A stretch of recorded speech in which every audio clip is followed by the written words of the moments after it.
दरम्यान त्र्यंबकेश्वरचा विकास झाला पाहिजे यासाठी 1100 कोटी रुपयांचा विकास आराखडा तयार केला जाणार असल्याचं मुख्यमंत्री फडणवीस यांनी म्हटलेलं आहे।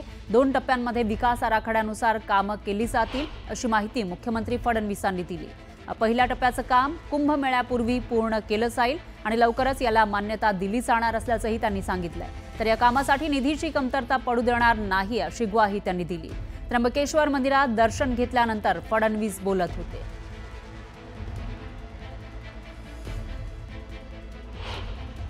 त्र्यंबकेश्वर हे आपल्या ज्योतिर्लिंगांपैकी एक प्रमुख ज्योतिर्लिंग आहे आणि देशभरातून लोक त्या ठिकाणी येतात आणि म्हणून जवळपास 1100 कोटी रुपयाचा एक आराखडा तिथला तयार केलेला आहे।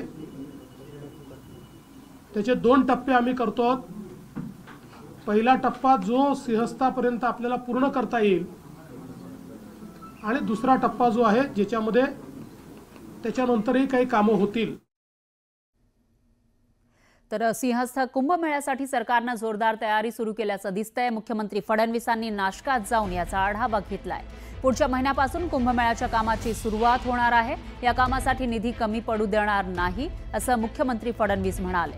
उत्तर प्रदेशप्रमाणे आपणही कायदा तयार करू। गोदावरी नदीतलं पाणी शुद्ध करण्यासाठी एसटीपीचं जाळं तयार केलं जाईल आणि यासाठी निधी कमी पडू देणार नाही असं ते म्हणाले।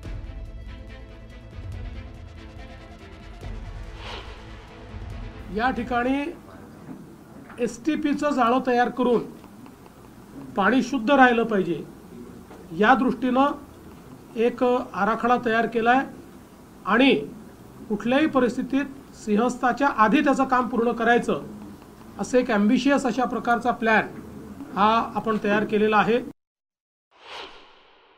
माझी जबाबदारी आहेच, मुख्यमंत्र्याची जबाबदारी असतेच, पण आपण आता उत्तर प्रदेशने ज्या प्रकारे या कुंभमेळ्याचा कायदा तयार केला आणि मेला प्राधिकरण तयार केलं त्याच धर्तीवर आपलाही कायदा आपण तयार करतो आहोत आणि आपणही मेला प्राधिकरण तयार करून याला कायदेशीर पूर्ण चौकट आता देतो।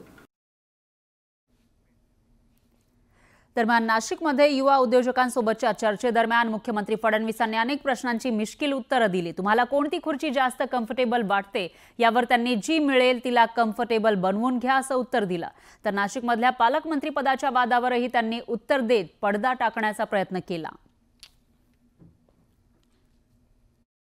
मेरा एक प्रश्न है जो देवेंद्र जी के साथ मेरा एक सिलसिला है, वहीं से शुरू करते हैं। सर, कुर्सी कंफर्टेबल है? बिल्कुल कंफर्टेबल है और मैं वापस वही जवाब दूंगा, जो कुर्सी मिलती है उसको कंफर्टेबल बना लीजिए।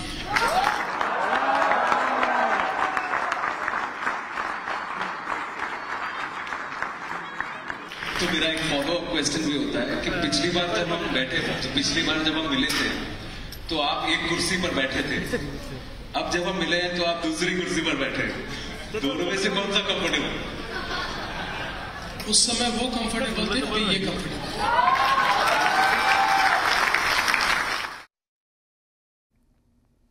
There's just one more karan that I feel Nashik is lagging behind, that it does not have a guardian minister, a palak mantri. So will you please kindly put your hand up and volunteer to say I will be Nasik's palak mantri or guardian minister? Agree, disagree? अरे उधर से कोई support ही नहीं है। बहुत जल्दी नासिक को हम guardian minister देंगे, लेकिन जब तक गार्डियन मिनिस्टर नहीं होता है उसका चार्ज सीएम के पास होता है।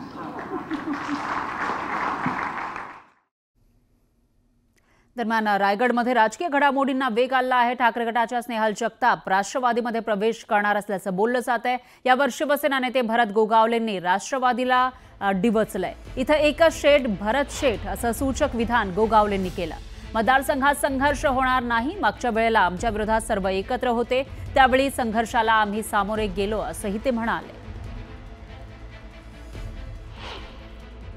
याला आम्ही संघर्ष नाही म्हणत, काय आता वेळेला पण आमच्या विरोधात ते सगळेच उठले होते ना, त्या संघर्षाला आम्ही सामोरे गेलो। आमच्या कार्यकर्त्यांनी त्यांना दाखवून दिलं की तुम्ही सगळे एकत्र आलात तरी पण इथं एकच शेठ भरत शेठ। तर अजित पवार आणि जयंत पाटलांच्या भेटीचं मला काही विशेष वाटत नाही, कारण जयंत पाटील हा काही लढाऊ माणूस नाही, अशी प्रतिक्रिया जयंत पाटील आणि उपमुख्यमंत्री अजित पवारांच्या झालेल्या बैठकीनंतर गोपीचंद पडळकर यांनी दिली आहे। तर जयंत पाटील यांची ताकद आता इस्लामपूर पुरती मर्यादित राहिली आहे। मतदारसंघातून पुढच्या वेळी सदाभाऊ खोत किंवा सागर खोत यांनी जरी निवडणूक लढवली तरी त्यांचा पराभव होऊ शकतो, असं भाजपचे आमदार गोपीचंद पडळकर म्हणाले। जयंतराव हा काही लढाऊ माणूस नाही, लढण्याची क्षमता पण नाही, संघर्ष करण्याचा त्यांचा काही संबंधच नाही। डायरेक्ट वडिलांच्या जागेवरती रिक्त जागेवरती आल्यामुळं संघर्षाने त्यांची ओळखच नाही आयुष्यामध्ये, आणि त्यामुळं सत्तेशिवाय हे राहू शकत नाहीत। हे सामान्य लोकांना पण माहीत आहे, हे काही मीच बोलतोय अशातला भाग नाही। सत्तेशिवाय राहू शकत नाही आणि सत्ता ही फक्त आणि फक्त आमच्यासाठीच आहे अशी धारणा ह्या लोकांची झालेली आहे। मग त्यासाठी लाचार किती जरी व्हावं लागलं तरी ती होण्याची त्यांची तयारी आहे, असं एकंदरीत त्यांच्या वातावरणावरून आता दिसतंय। पण इस्लामपूर सोडून त्यांचं कुठं काय राहिलं नाही। इस्लामपूरमध्ये सुद्धा लोकांनी फार एकदम काटावर आणून ठेवले, पुढच्या वेळेस ते राजकारणात राहू शकत नाही। समजा तिथं एक चांगला सक्षम उमेदवार सदाभाऊंसारखा किंवा त्यांचा मुलगा सागर खोतांसारखा जरी उमेदवार पुढच्या वेळेस ताकदीनं लढला तर हा उमेदवार पडू शकतो, आणि मी आहेच की, सगळे बहुजन त्या उमेदवाराच्या पाठीमागे लावणार। दरम्यान मंत्री गोरेंनी त्यांच्यावर होणाऱ्या आरोपांवरून प्रत्युत्तर दिलं आहे। माझा एकही निवडणूक अशी गेली नाही ज्यामध्ये माझ्या विरोधात केस झाली नाही। मला अडवण्यासाठी गावातले जिल्ह्यातले काही लोक सकाळ संध्याकाळ नदीच्या किनारी जाऊन पूजा बांधतात, असा घणाघात ग्रामविकास मंत्री गोरेंनी केला। पण जनता आणि माता भगिनी माझ्या पाठीशी आहेत, तोपर्यंत कोणीही माझं काहीही वाकडं करू शकत नाही, अशा शब्दात त्यांनी प्रत्युत्तर दिलं। मी कोणाच्या नादाला लागत नाही, पण माझ्या नादाला कोणी लागू नये। सावध टप्प्यात आल्याशिवाय मी हात लावत नाही, पण आता सावध टप्प्यात आले, थोडी वाट बघा, असा इशारा त्यांनी दिला। आता गोरेंचा हा इशारा नेमका कुणासाठी याची चर्चा रंगली आहे। किसी के रास्ते में जाते नहीं, जो हमारे रास्ते में आते हैं उसे छोड़ते नहीं। आपला खंडा क्लियर। आणि दुसरा एक विषय झाला, सावध टप्प्यात आल्याशिवाय मी कधी हात लावत नाही।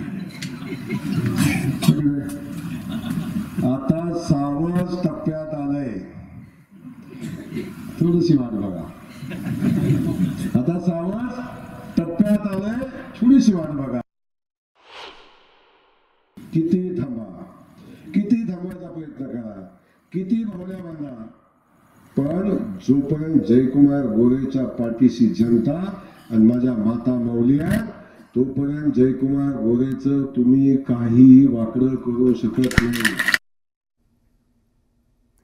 पाहूयात पुढची बातमी। मनसे अध्यक्ष राज ठाकरेंनी आगामी महापालिका निवडणुकांच्या पार्श्वभूमीवर पक्ष संघटनेला बळकटी देण्यास